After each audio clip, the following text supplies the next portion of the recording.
7:33 en el territorio continental ecuatoriano, buscando la verdad y abogando por la unidad nacional en pro de la paz y la seguridad en el Ecuador. Queremos dar la bienvenida a nuestros siguientes invitados: el ingeniero José Pilegui, experto en temas eléctricos, y el ingeniero Miguel Robalino, también consultor energético. Bienvenidos para hablar de lo que ayer el presidente Noboa declaró en emergencia al sector eléctrico. Anunció una investigación por sabotaje, él ha denunciado claramente que hay sabotaje, e incluso hay que reconocerlo, la ineficiencia, por ello le pidió la renuncia de la ministra de Energía, Andrea Arrobo. Eso estuvo a la vista. Pero esto del sabotaje es grave, más aún cuando hay en camino una consulta popular con preguntas importantes que debe definir el pueblo ecuatoriano este domingo. Pero ¿el sabotaje es viable en las condiciones que vivimos hoy, cuando incluso Colombia, por un sesgo político, finalmente ha tomado partido a favor de México e incide en el corte de lo que nos vendía al Ecuador? Es decisión de Colombia y sabrá por qué nos dejó de vender totalmente. Ingeniero José Pilegui, ¿cómo entender esta situación que vivimos? Y si es posible un sabotaje, como se ha denunciado. Buenos días, Miguel. Buenos días a los dos Migueles, a Miguel Robalino también, que está en el panel. Un abrazo a la distancia y también a la audiencia de Radio Democracia. Bueno, mira, lo que se ha visto aquí, más allá de que pueda efectivamente existir un sabotaje a la gestión, yo diría que lo que existe es una falta de conocimiento de lo que es el sector y un manejo apropiado del mismo. El tema se agrava por todo lo que se ha heredado, puesto que este sector, yo diría el sector energético como tal, para mí tiene un abandono de no menos de 7 años, 7, 8 años, en donde no existen políticas claras de qué es lo que se quiere hacer con el sector. Y cuando hablo del sector energético, no solamente hablo del sector eléctrico, hablo también del sector petrolero, porque hay que ver la energía como un todo. Usted no puede echar a andar una planta de generación térmica si no tiene o diésel o tiene búnker, por ejemplo, ¿no es cierto? Y eso tiene que producirse en el sector petrolero, pero al final del día todo es energía. Yo creo que el abandono del sector evidencia lo que nos está ocurriendo desde el año pasado, y las manifestaciones son los apagones, pero creo que viene de mucho antes, porque las otras manifestaciones son ese continuo sabotaje que ha habido, Miguel, de la calidad de la energía que recibimos, porque también hemos tenido mucha interrupción de servicio eléctrico los otros años, producto que fallan, por ejemplo, las líneas de transmisión porque están sobrecargadas. Fallan, por ejemplo, subestaciones o patios de maniobras porque adolecen del mismo mal. Y esto es porque no ha existido una continuidad en la inversión en materia eléctrica, en el sistema de transmisión, por ejemplo. ¿Qué ha pasado en el sector de generación? Bueno, lo que ya sabemos, es un sabotaje a la ciudadanía, hacer que las plantas de generación térmica entren en obsolescencia, no porque están viejas, sino porque las declaran en abandono y no invierten absolutamente nada en su mantenimiento mayor o menor. Y por tanto tenemos fuera de operación más de 500 megavatios que en estos momentos, así como en el 27 de octubre pasado que iniciaron los apagones, nos pudieran haber servido perfectamente para paliar la situación real, que es la situación climática, que se da año a año, sobre todo en el sector del austroecuatoriano, que todos lo conocemos como el estiaje, entre noviembre, octubre de cada año hasta abril, mayo del año siguiente. Y yo creo que eso es parte del sabotaje con el que estamos viviendo continuamente los ecuatorianos, y que ahora el presidente de la República lo denuncia de una manera clara, porque ha evidenciado seguramente que existe, adicional a esto, funcionarios que entorpecen su gestión, funcionarios que paralizan procesos de contratación pública que son urgentes y necesarios más aún en estos momentos. Hay procesos que se caen en seguidilla, y yo le diría algo más. Yo creo que existe hasta un error adicional lo que está cometiéndose. Se ha reformado, me parece, la semana pasada, la ley de contratación pública o el reglamento a la ley de contratación pública, en donde se impide que una misma empresa pueda tener más de un contrato, por ejemplo, en una misma institución pública. Sabemos que estas son áreas de especialidad y no es raro que, por ejemplo, en una CELEC, en un CENEL, en un Petro, en un ministerio de obras públicas u otro, los contratistas que hacen, por ejemplo, una carretera puede ser el mismo contratista que haga otra. Y esto realmente ata la gestión pública del presidente si es que sigue prosperando, porque estas reformas no favorecen esta situación. Es decir, ahí usted entiende que comienza a haber entorpecimiento. No todo, y no tiene que estar inteligencial al 100% de todo el presidente de la República. Y muchas veces los presidentes firman, lamentablemente, lo que sus funcionarios de confianza y sobre todo los que manejan las carteras de Estado le envían o le solicitan y cometen este tipo de errores. Yo creo que hay que acometer en una acción que significa darle dinámica distinta al sector. No esperemos resultados distintos en el sector eléctrico si continuamos haciendo lo mismo que venimos haciendo los últimos años. El gobierno del señor Moreno dejó abandonado el sector, el gobierno del señor Lasso ha dejado abandonado el sector, el gobierno de Noboa recibe una pésima herencia y es complicado bajo esas condiciones poder hacer gobierno y poder ejercer función. El señor Correa da una cantidad de problemas en el sector que los tienen que el resto de irlo solucionando, más allá de que haya construido algunas centrales hidroeléctricas importantes al país que nos están ayudando en cierto modo para tener algo de lo que se llamaría suministro de energía renovable. Pero esto es continuo, esto es un ente vivo y no podemos parar cuando se nos dé la regalada gana o por cuando un funcionario le da la regalada gana, porque los efectos de eso lo pagamos los ciudadanos, lo pagan nuestras industrias, lo pagan nuestros comercios que están sufriendo apagones que nos pasan una factura elevada. Bienvenido al consultor energético, ingeniero Miguel Robalino. A ver, ¿qué implicaría la emergencia? Como vamos a recordar lo que dijera este martes el presidente Daniel Noboa. Nadie a mí me va a cuentear en el último segundo de que tenemos que darle 5 horas de apagón a Guayas. Nosotros no vamos a dar más apagones esta semana. Eso lo hemos tomado como decisión porque hay en ciertas zonas, en ciertas plantas eléctricas, ha habido sabotaje. Nosotros no vamos a permitir que eso pase y lo hacen de miserables la última semana antes de una consulta popular porque saben que la tenían perdida. Toda persona involucrada será considerado no solo traidor a la patria, sino una amenaza a la seguridad nacional. Al Ecuador a decir de que no estamos preparados para esta lucha, de que no estamos preparados para afrontar al narcoterrorismo, pero acá con fuerza, con valentía, no daremos descanso a ninguno de estos criminales, ni a los políticos, ni a los exfuncionarios, ni a los expresidentes, ni tampoco a ninguno de estos terroristas que quieren hoy en día acabar con la esperanza.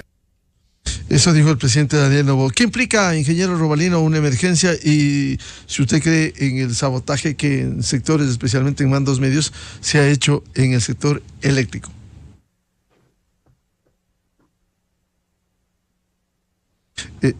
Por favor, el audio, Miguel.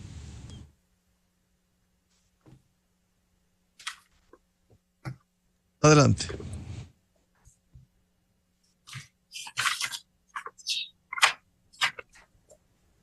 No lo escuchamos, ingeniero Miguel Robalino.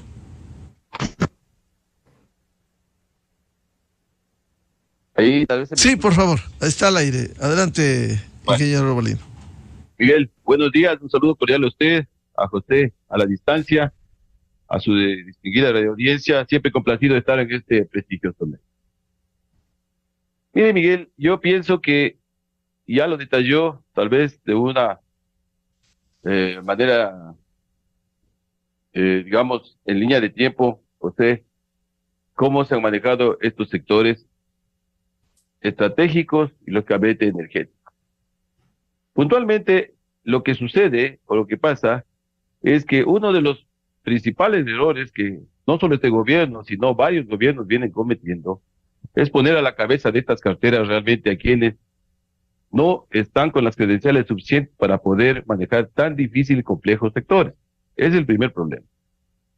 Si bien es cierto, en el tema eléctrico, que el tema eléctrico, los análisis y las proyecciones no se las realiza en base tal vez a temas climáticos ni a temas de negociar o bajar costos de en cuánto nos vende la energía a Colombia, etcétera, sino que este se basa desde la técnica en un plan que nosotros llamamos el plan de expansión de generación, en el plan maestro de electrificación, se respalda también justamente en los modelos computacionales que se utilizan justamente para establecer demanda y también inventarios, en los índices que nos dan las alertas justamente para determinar si estamos incumpliendo con la normativa de mantenimiento del parque térmico, o índices que nos indican también que tenemos insuficiencia en producir energía, y también en índices donde podemos las huellas de anclaje lanzarlas en el sentido de que la generación y autogeneración que ya está propuesta a nivel de títulos habilitantes, diseños de estudios de factibilidad, prefactibilidad,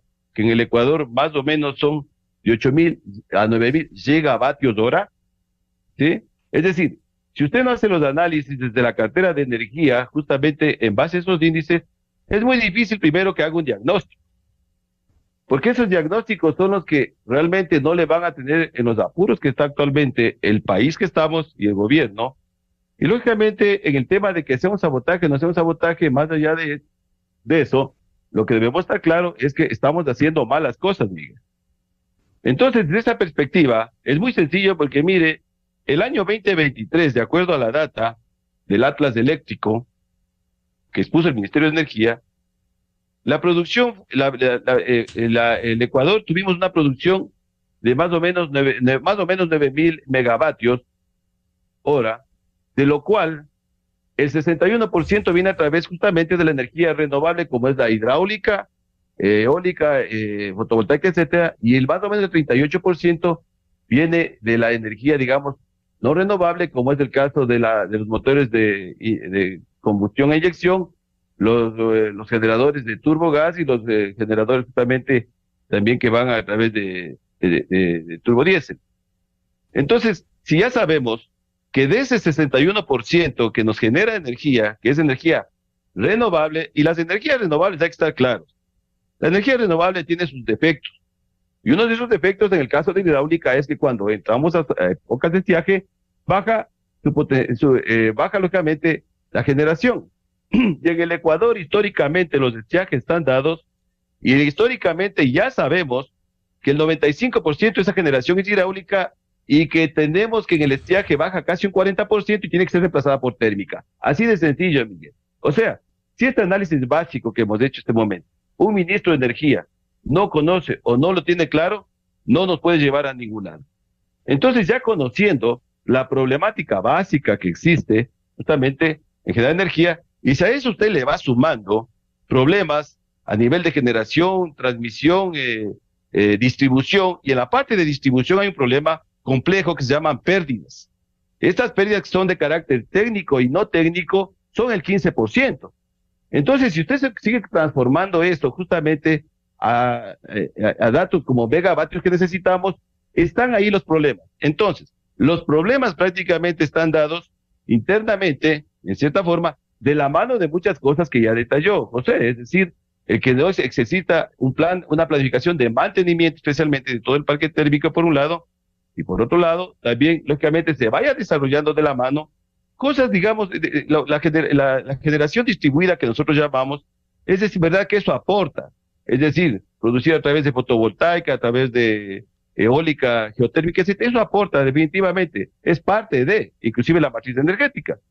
Pero aquí en el país, lo que tenemos que entender, Miguel, prácticamente es que el problema está dado por muchísimos años. La problemática viene dado también por otro concepto que se llama la tasa de crecimiento de energía, que eso justamente se nace en los datos. Ahora, frente a este panorama, ingeniero José Pilegui, para no estar de emergencia en emergencia, usted bien decía, es un problema que se arrastra al menos los últimos 7 años, ¿cómo no sentar las bases para reformas estructurales que permitan, al menos al mediano plazo, dar certidumbre en el servicio eléctrico y no depender de estas condiciones? Miguel, mira, si todo dependiese de una ley o un decreto presidencial, todo está resuelto.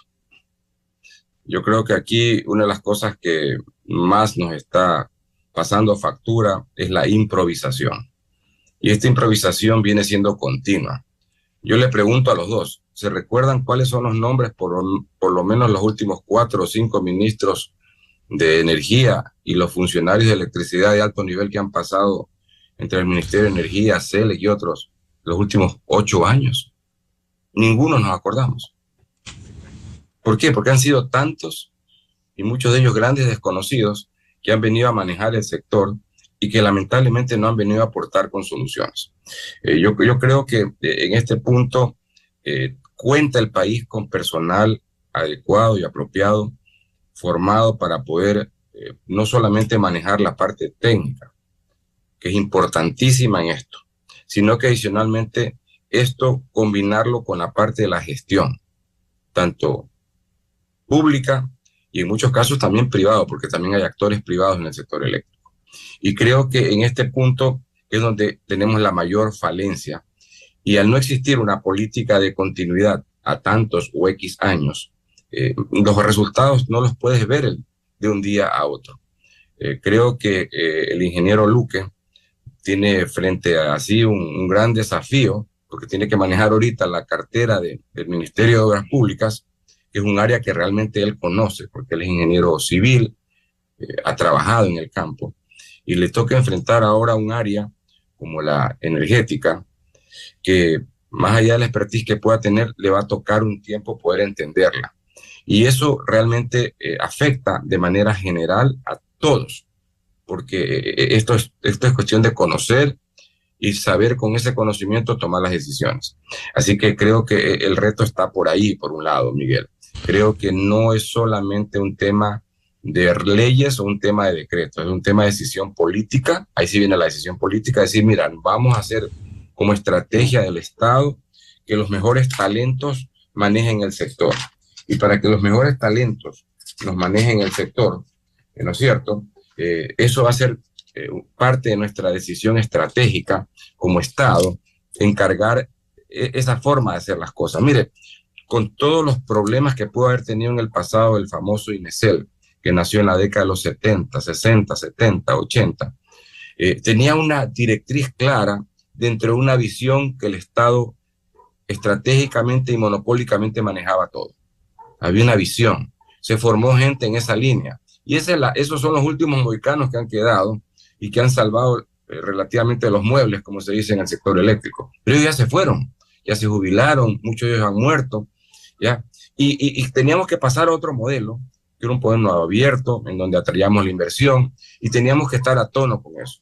Y en eso hemos estado dando vueltas y palos de ciego, y lamentablemente no se ha formado toda una estructura humana, o no se le ha permitido a una estructura humana formada tomar las riendas del sector. Y hemos estado improvisando de tumbo en tumbo. Yo creo que eso es uno de los puntos importantísimos que tenemos que verlos y que no lo vamos a resolver, y no lo va a poder resolver el presidente Noboa con un decreto presidencial, porque es un tema que toma tiempo. Claro. Y por tanto eso va de la mano, ¿no es cierto? Y la otra cosa que yo sí quisiera indicarle, porque lamentablemente tengo que tengo que atender otra obligación, Miguel, es qué queremos hacer frente a esta crisis. Y yo creo que hay cosas inmediatas y que nos vienen bien refrescar un poco la mente para saber qué es lo que tenemos que hacer. Ya, yo diría que lo primero es sincerar la información. Creo que le haría bien y sano al gobierno indicar que estamos realmente en una crisis energética, que no es de fácil solución, que a la crisis de la sequía que estamos sufriendo grave se suma una realidad que es el sabotaje que él manifiesta en toda esta gestión que él quiere llevar adelante, y que si hay algo culpable, hay que a estos culpables sancionarlos. Creo que en esto tenemos que ser completamente claros. ¿Para qué todo esto hacerlo? Por un lado, para que la gente tome previsiones, por ejemplo, para que no se le dañe la comida en sus casas. Ya sabiendo un horario de corte, la gente evita comprar productos perecibles que se le pueden dañar por la falta de electricidad. Por otro lado, el tema de seguridad. Usted sabe que sobre todo en el sector de la costa el tema de seguridad es grave y gravitante. Por tanto, es importante saber que contamos con energía por un tema de seguridad. Los procesos productivos también se paralizan de una manera significativa y sufren impactos, y más aún cuando no se conoce qué es lo que va a pasar. Hay que contar con para el sector productivo. Esto les sirve para prevenirse, para que sus equipos de emergencia, sus generadores estén a punto y que puedan contar con la suficiente, con el suficiente combustible para que puedan atender sus necesidades de generación. Y el Estado tiene que hacerse presente, por ejemplo, para que pueda suministrárselo. Y si sabemos que esa planta o esa industria está autogenerándose, significa que el déficit general se disminuye porque ellos están autogenerando parte de la energía que necesitan. Por otro lado, recuperar el parque térmico. Estamos en esta cantaleta ya los últimos 5 meses, 6 meses, desde el mes de octubre. Son más de 500 megavatios que tienen que entrar a operación. Sobre esto hay que actuar. Hay que mejorar la operación de los embalses y así evitamos daños sobre todas las turbinas hidroeléctricas, puesto que cuidado con estar turbinando lodo o piedra, porque el daño va a ser peor. Ya en el pasado nos ocurrió, en el año 97, 98, me acuerdo, justamente para poder atender la demanda política que ejercía en ese momento el gobierno frente a la necesidad. Los técnicos plegaron y comenzaron a turbinar prácticamente lodos, y resulta que los embalses quedaron prácticamente secos, y eso generó un problema aún mayor. Promover la autogeneración, como indiqué, en las industrias, eso va a ayudar mucho a superar el déficit. Por otro lado, hay que hacer campañas para hacer uso racional de la energía, y lo que ha mencionado el presidente de querer bajar en 50% el valor de la planilla el mes de abril, yo daría un paso adicional. Hay un pliego tarifario, sobre todo a nivel de los usuarios residenciales, que es negativo. Tiene más de 12 años este pliego en vigencia y hay que cambiarlo. Este pliego que castiga al que más consume en una curva exponencial es realmente discriminatoria y en cierto modo hasta regionalista, porque sobre todo afecta a los consumidores que estamos en la zona de la costa. Yo creo que eso sería un gran paso el que puede dar el presidente de la República, y hay mucho por hacer aquí. Cualquier minuto que estamos pensando ya tenemos 10 minutos atrás de retraso. Yo le deseo el mejor de los éxitos al ingeniero Luque, a quien conozco, es un muy buen profesional, y esperemos que este encargo que le ha hecho el presidente de la República pueda llevarlo adelante, porque es una situación realmente complicada y compleja, Miguel. Muchas gracias, como siempre, al ingeniero José Pilegui, técnico y experto en esto. Volveremos a hablar de estos temas. Vuelvo con el ingeniero Miguel Robalino. Ingeniero Robalino, ¿cómo dar certezas cuando se ha denunciado, por un lado, sabotaje, por otro, inestabilidad, cuando esto se acarrea por años? ¿Por qué no sentar las bases para dar soluciones estructurales que no va a solucionar el día de mañana, sino al mediano plazo, pero sentar las bases para ello en el sector eléctrico, ingeniero Robalino? Estas industrias Miguel, en el campo energético, especialmente estas son de carácter estratégico, las estratégicas son justamente las que no son renovables, tienen un índice que se llama el índice de incertidumbre. Y eso funciona, digamos, y este índice es uno de los más importantes en el sector petrolero, en el sector minero y en el sector eléctrico. A su pregunta, justamente, es decir, mientras vamos bajando ese índice de incertidumbre, lógicamente vamos mejorando de alguna manera, vamos proyectando a futuro los escenarios y los mejores escenarios para poder desarrollar cualquier tipo de energía. Lógicamente, en el caso puntualmente de la parte eléctrica, para hacer las proyecciones, que vuelvo y repito, tiene que ser netamente desde lo técnico, ¿sí? Usted tiene los elementos básicos para el análisis que nosotros llamamos. Es decir, estos elementos básicos son primero, lógicamente, la demanda. Es decir, cuando yo digo el crecimiento de la demanda, estoy diciendo en la parte de generación de electricidad, en la parte de transmisión, en la parte de distribución y el usuario final. El otro elemento de análisis es las interconexiones internacionales que tenemos con Colombia y con Perú. Es decir, hay que entender que estas conexiones internacionales nos dan el carácter para cuando producimos o tenemos, digamos, un excedente de producción, poder vender a un precio del mercado porque es un commodity y esos dineros nos tendrían que ayudar justamente para poder mejorar los programas de expansión, pero ese no es el objetivo. El objetivo es el abastecimiento. Y el tercer punto de análisis es justamente la infraestructura existente, y a eso vamos. ¿Qué tenemos en la parte hidroeléctrica? ¿Qué tenemos en la parte térmica? Para hablar en dos grupos mayores, y lógicamente los problemas, por qué se han dado y qué es lo que hay que hacer, así de sencillo. Entonces, estos elementos de análisis, que de todas maneras son básicos, también tiene que estar en una línea justamente de un plan energético con una visión de 30 años. Es lo que se ha manifestado. Usted con un plan energético, una visión de 30 años, lo primero que usted cubre es el abastecimiento. Y con un plan, y con un plan anual, energético, en una visión de 10 años, usted lo que cubre es que sea competitivo por un lado y que haya lógicamente la energía universal.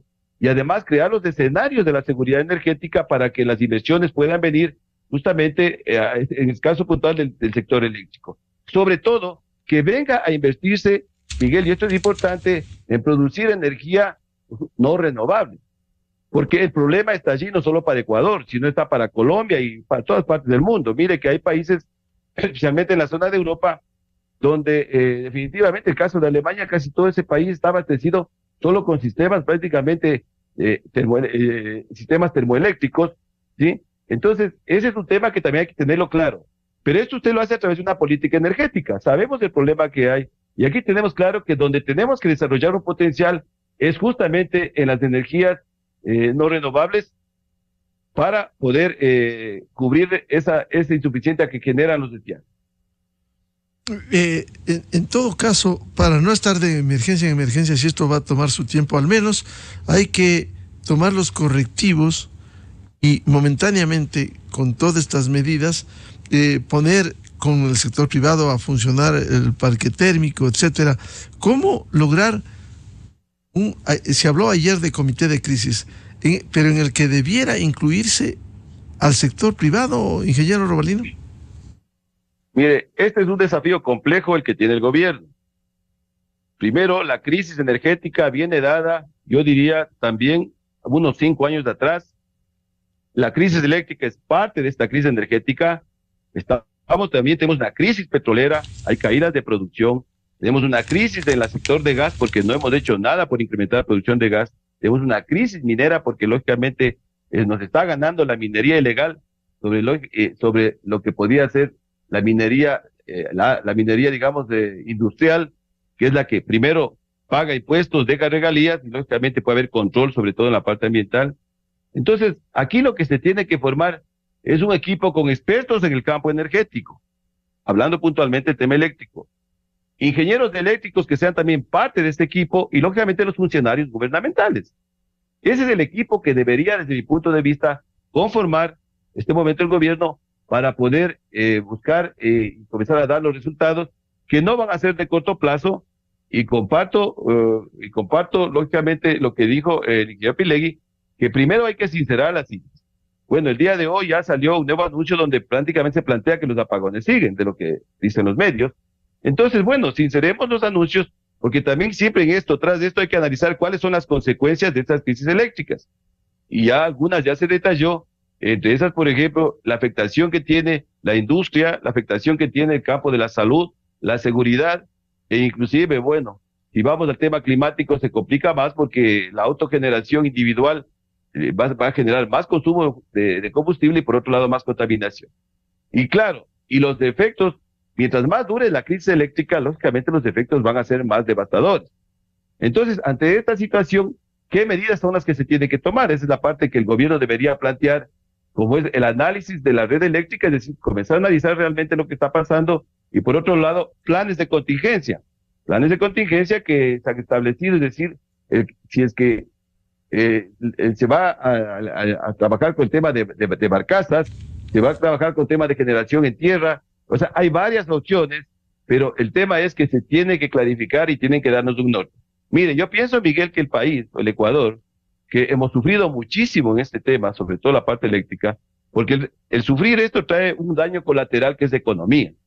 Entonces, Yo pienso que a estas alturas, como siempre, el pueblo tenemos que poner el hombro, y de hecho lo hemos hecho de la manera más, llamémosle de la manera más ecuánime y sincera, ante lo que no ha habido esa corresponsabilidad por parte de los políticos. Y digo, ¿por qué de los políticos? Porque lamentablemente estos sectores que son técnicos y estratégicos se han contaminado con injerencia política y vemos las consecuencias. Este es un gobierno que va a ser parte de un gobierno de los 4 años, y sumemos cuántos ministros han pasado. Y no solo saber los nombres. Lo más grave de esto es, Miguel, estos ministros que han durado tan poco y que no han dejado absolutamente nada de valor agregado, porque su selección ha sido de mala calidad.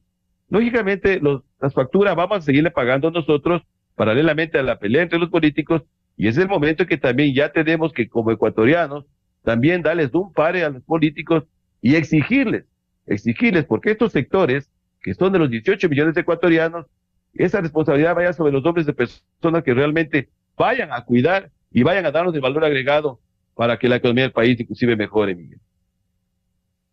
Por tanto, soluciones inmediatas va a ser complejo en medio de la emergencia, y estos cortes de energía van a continuar mientras no se recupere el nivel de los embalses, como en Paute o Coca-Cola o Sinclair, y más aún agravado por la suspensión total de la venta de energía de Colombia. Totalmente, Miguel. Y mire, en el caso de Colombia puntualmente, aquí hay que entender algo. Mire, en el año 2011, la CAN, la Comunidad Andina de Naciones, justamente se firmó y siempre se está trabajando en la integridad energética, en la integridad andina, llamemos energética, o el mercado de integración de energía.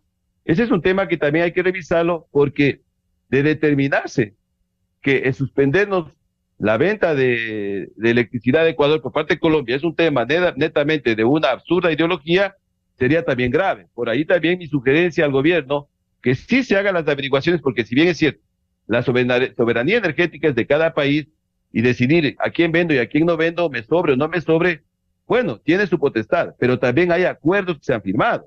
Esa parte sería de revisarla y ver si realmente a Colombia no le queda absolutamente nada para que nos pueda vender Ecuador, y si es que es una decisión de carácter político, también se estaría incumpliendo cierta normativa, Miguel. Porque recordemos que también, vuelvo y repito, cuando nosotros tenemos la autopista eléctrica hacia Colombia y la autopista eléctrica hacia Perú, la una que es más o menos de la una que es de 520 megavatios y la otra de 105 megavatios, la idea es esta justamente. O sea, la idea es justamente para este tipo de eventos ver cómo nos ayudamos, y en el caso, mire, Colombia-Perú, y Colombia también la tiene conectada también con Venezuela, que de hecho también creo que le está vendiendo. Entonces, yo digo, esta parte que también se tiene que revisar, porque parte es justamente, como dije, de los elementos básicos para el análisis son estas interconexiones internacionales. Por tanto, el volver a importar energía eléctrica desde Colombia va a ser difícil, más aún agravado por una posición política que está tomando el presidente Petro, ingeniero Robalino. Sí, mire, más allá de eso, vuelvo y repito, lo que el país tenemos que concentrarnos es en el abastecimiento. Ese tiene que ser el punto. Es decir, aquí ya sabemos la deficiencia que tiene, que son de más o menos 500 megavatios, y esta va a ir creciendo porque, mire, la Agencia Internacional de la Energía ha calculado que la demanda de la energía en el mundo va a incrementarse aproximadamente en un 20-25% hasta el 2050. Y hablando de 2050 no estamos hablando ya de muy lejos, entre comillas. Eso tiene que darnos los mensajes que esta situación se va a volver cada vez más crítica para todos los países en el mundo, ¿sí? Es decir, si desde ahora no estamos haciendo las cosas correctas, no estamos desarrollando bien toda esta planificación, y pensamos o creemos que nuestros vecinos nos pueden ayudar a solucionar el problema, estamos equivocados, Miguel. Yo pienso que es el momento, y ha llegado el momento, que estos sectores que han sido muy maltratados por los políticos, llegue un momento donde se tiene que llegar a un cambio transformacional de todos estos sectores, porque en realidad aquí es una arquitectura energética, Miguel. No solamente el tema de eléctrico está aislado del tema de la industria petrolera o gas, porque entendamos que la energía primaria, producir energía primaria es producir petróleo, es producir gas, es producir carbón o leña, en el caso de Ecuador, que se ha considerado, y lógicamente el tema hidráulico. Entonces, cuando vamos pensando que cerramos un campo petrolero por una decisión asimismo política, ¿sí?, importante, estamos bajando justamente producción primaria. Entonces hay que entender que estas industrias, esta línea de trazabilidad van de la mano. Si queremos incrementar inversión en la parte minera, necesitamos mejorar producción de generación eléctrica, porque la minería consume mucha electricidad. Si queremos incrementar refinación o industrialización de nuestro petróleo, necesitamos generación eléctrica porque las refinerías consumen altísima cantidad de electricidad. Entonces, esto que nos da a entender a los ecuatorianos, que en la cabeza de estas carteras realmente ya no pueden jugar los políticos y los presidentes, sino que ya realmente tiene que comenzar a tomarse decisiones de carácter que sean técnico y ético sobre todo, porque ya nos han demostrado que han llegado aparentemente técnicos y no han cumplido la otra credenciales éticos, y sobre todo que vayan con una planificación que de no traer el gobierno se apliquen todos los planes que sí existen en los diferentes sectores estratégicos. Bien, muchas gracias por aportar a este debate sobre la crisis en el sector eléctrico que vivimos y la posibilidad, ojalá, de sentar las bases para cambios estructurales que permitan dar certidumbre en el Ecuador. Muchas gracias al ingeniero José Pilegui y al ingeniero Miguel Robalino por participar en la revista de Opinión Democracia. Gracias, Miguel. Un saludo cordial. Siempre a la hora. Enseguida, en la revista de Opinión Democracia. 8 o 9 minutos en el territorio continental ecuatoriano. Vamos a una pausa publicitaria y ya volvemos para hablar precisamente de los temas importantes de la consulta popular. Invitado el constitucionalista y académico doctor André Benavides y el doctor Julio César Cueva, académico y penalista. Desde 1984 con Gonzalo Rosero. La revista de Opinión Democracia. Siempre líderes, siempre confiables. Enseguida regresa Miguel Rivadeneira a la búsqueda de la verdad.